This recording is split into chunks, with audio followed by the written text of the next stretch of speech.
afternoon. We have declared May Transit Month. So today, May 20th, is a day of action where we want to make phone calls to our representatives and our elected officials. Projections are that over the course of the next 25 years, we're going to have another 850,000 people living right here in the Twin Cities metropolitan area.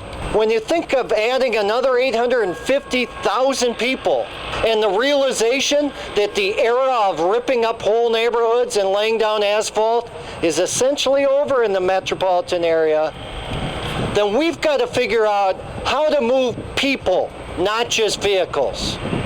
And that's where the transit solution really makes a lot of sense. People need transit from Rochester to Duluth to Virginia to Moorhead and all those places in between. And when they don't have transit service on weekends in the evening, they can't get to their jobs and they can't get to the doctor. And it makes it that much harder to live in greater Minnesota.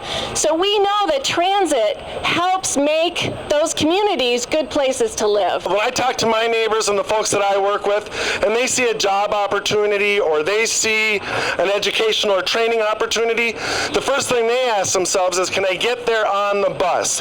Can I get there on the bus? And if the answer to that is no, we are not only robbing that individual of an economic opportunity, a job, or of a training opportunity, but we're robbing that business of a potential new employee.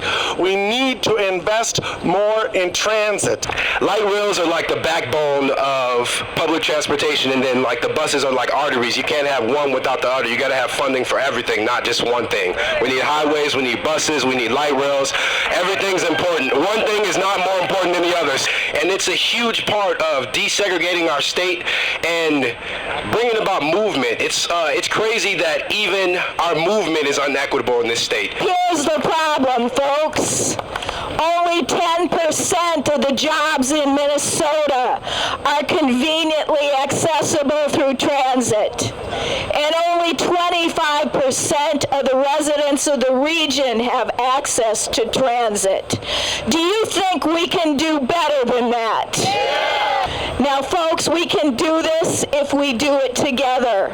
If Congress doesn't act, we won't be able to keep all the buses running and all the trains running and all the transit that we need throughout the state. So we really, really have to send a strong message to all the members of the Minnesota congressional delegation. We need both the federal funding and the state funding.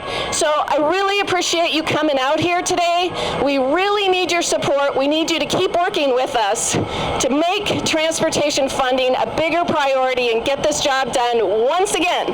We have a great system and we're going to make it better, right? Yeah. We're going to make it better with the federal funds and passing once and for all next year a comprehensive transportation finance package for our roads, our bridges, and our public transit.